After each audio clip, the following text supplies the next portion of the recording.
నమస్వి గోరింటాకి ఎవరికి నమస్వి? ఎవరు కోసుకొచ్చారు? ఏందిరా నమస్వి, ఏం పెట్టుకుంటున్నా? నీకు ఇష్టమా? ఇష్టమా నీకు?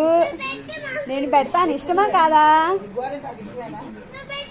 కష్టపడి కోసుకొచ్చుకున్నావు కదరా గోరింటాకు, మరి పెట్టుకోవద్దు.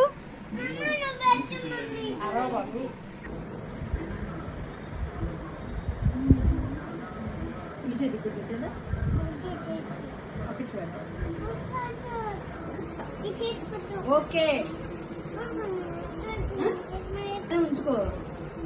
నీ చెయ్యేది ఇదెవరి చెయ్యి? తాతది. ఇదెవరి? ఈ రెండు చేతులు ఎవరి? జేజీ చేతుల. భలే బండినది. ఎవరిది బాగా బండింది? అబద్ధం ఆడకుండా చెప్పాలి. ఎవరిది బాగా బండింది? తాతదా జేజీదా? మన ఇద్దరు ఎట్లయినా బండలేదురా.